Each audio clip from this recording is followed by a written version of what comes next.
Next concept వచ్చి seventh పాయింట్లో seventh point ఏంటి, formation of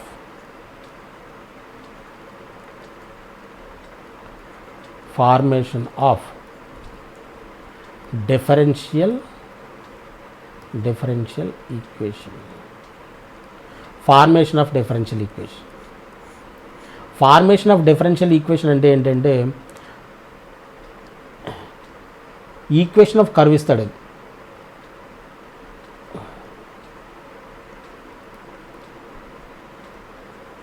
equation of curve ఇస్తే దాన్ని ఏం చేయాలి, మనం డిఫరెన్షియేట్ చేయాలి. డిఫరెన్షియేట్ చేస్తే డిఫరెన్షియల్ ఈక్వేషన్ వస్తుంది.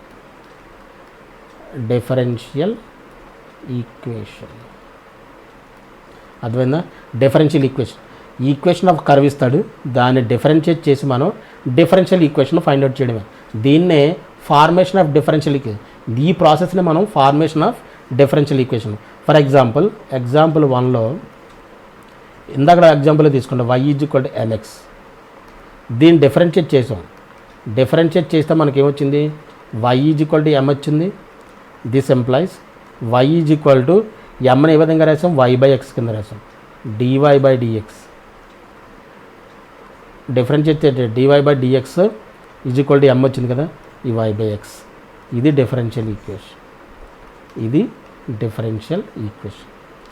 ఈ ఆర్బిటరీ కాన్స్టెంట్ ఒకటి ఉంది కాబట్టి ఒక్కసారి మనం డిఫరెన్షియేట్ చేసాము. అర్థమవుతుందా?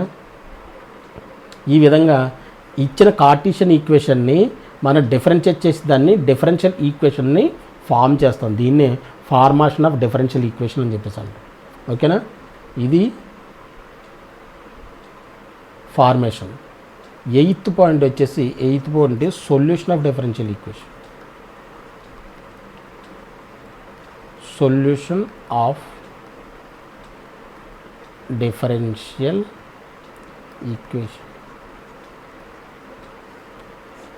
సొల్యూషన్ ఆఫ్ డిఫరెన్షియల్ ఈక్వేషన్లో సొల్యూషన్ అంటే ఏంటంటే మనకి డిఫరెన్షియల్ ఈక్వేషన్ ఇస్తాడు.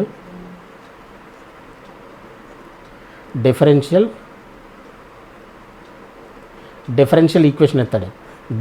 ఈక్వేషన్ ఇస్తే దీన్ని ఏం చేయాలి, ఇప్పుడు ఇంటిగ్రేట్ చేయాలి. రివర్స్ అనమాట.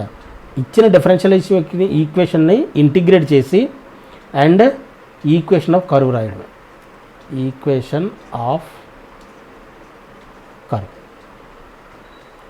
అర్థమైందా? డిఫరెన్షియల్ ఈక్వేషన్ ఇస్తాడు, దాన్ని ఏం చేయాలి, మనం ఇంటిగ్రేట్ చేసి ఈక్వేషన్ ఆఫ్ కర్వ్ని రివర్స్లో తీసుకురావడమే. ఇందాక ఏం చేసాం, మనం ఈక్వేషన్ ఆఫ్ కర్వ్ ఇచ్చాడు, దాన్ని డిఫరెన్షియేట్ చేసి డిఫరెన్షియల్ ఈక్వేషన్ రాసాం. ఈ ప్రాసెస్ని ఏమంటాం మనం, ఫార్మేషన్ ఆఫ్ డిఫరెన్షియల్ ఈక్వేషన్ అంటాం. అదే సొల్యూషన్ ఆఫ్ డిఫరెన్షియల్ ఈక్వేషన్ అంటే మనకు డిఫరెన్షియల్ ఈక్వేషన్ ఇస్తాడు, దాన్ని ఏ విధంగా రాయాలి, ఈక్వేషన్ ఆఫ్ కర్వ్ రాయాలి, రివర్స్లో రావాలన్నమాట. అర్థమైందా? తర్వాత వచ్చేసి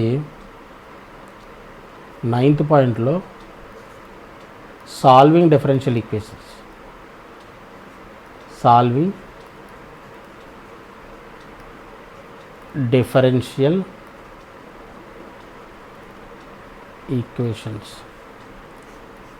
ఈ డిఫరెన్షియల్ ఈక్వేషన్స్ సాల్వ్ చేయడమే మనం త్రూ అవుట్ ద చాప్టర్ మొత్తం అంతా కూడా మనకి ఇదే. ఓకేనా? దీంట్లో methods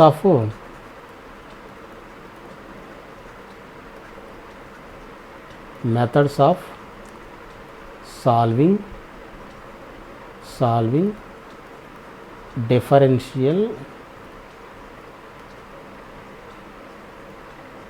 differential equations. Methods of solving differential equations. దీంట్లో ఫస్ట్ది వచ్చేసి variable separable method. Variable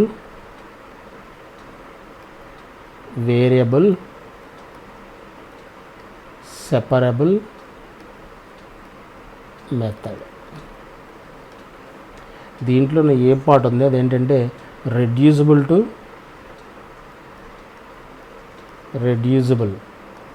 to variable separable method. దీంట్లో కూడా టైప్ 1 టైప్ 2 ఉన్నాయి. టైప్ 1 టైప్ 2, టైప్ 3 ఉన్నాయి. ఇవన్నీ కూడా మనం వరుసగా డిస్కస్ చేద్దాం, ఓకేనా. ఫస్ట్ది వచ్చి వేరియబుల్ సెపరబుల్ మెథడ్, తర్వాత సెకండ్ మెథడ్ వచ్చేసి homogeneous differential equation. Homogeneous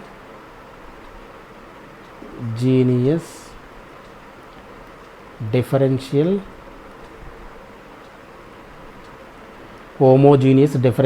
equations. దీంట్లో కూడా reducible to homogeneous differential equations ఉన్నాయి. Reducible to homogeneous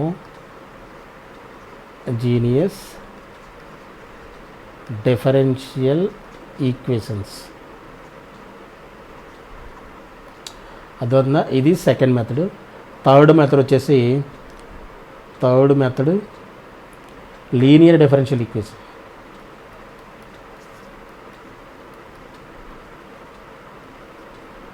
linear differential equations. దీంట్లో కూడా రెడ్యూసిబుల్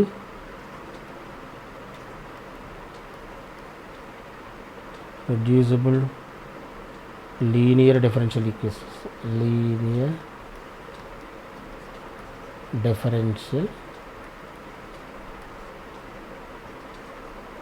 ఈక్వేషన్స్. అందువల్ల దీన్నే బెర్నౌలీస్ ఈక్వేషన్.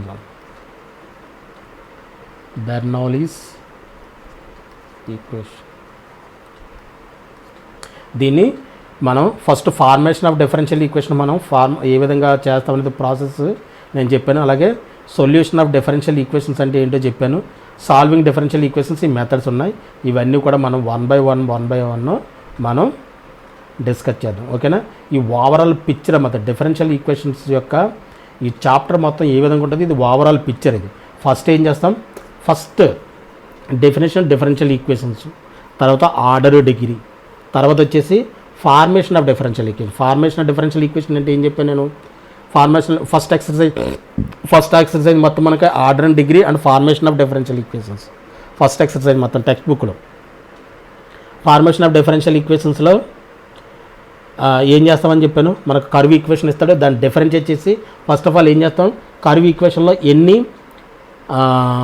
ఆర్బిటరీ కాన్స్టెంట్స్ ఉన్నాయో దాన్ని కౌంట్ చేసుకున్న తర్వాత ఎన్ని ఆర్బిటరీ కాన్స్టెంట్స్ ఉంటే అన్నిసార్లు మనం డిఫరెన్షియేట్ చేసి ఆర్బిటరీ కాన్స్టెంట్స్ని ఎలిమినేట్ చేసి మనం డిఫరెన్షియల్ ఈక్వేషన్ రాస్తాం. అదే formation of differential equation. Next solution of differential ఈక్వేషన్స్లో ఏంటి, సొల్యూషన్ ఆఫ్ డిఫరెన్షియల్ ఈక్వేషన్లో మనకి డిఫరెన్షియల్ ఈక్వేషన్ ఇస్తాడు, దాన్ని ఇంటిగ్రేట్ చేసి మనం ఏం చేస్తాం, కర్వ్ యొక్క ఈక్వేషన్ ఫైండ్ అవుట్ చేస్తాం. అర్థమైందా. దాంట్లో కూడా జనరల్ సొల్యూషన్ ఉంటుంది, అలాగే మనకి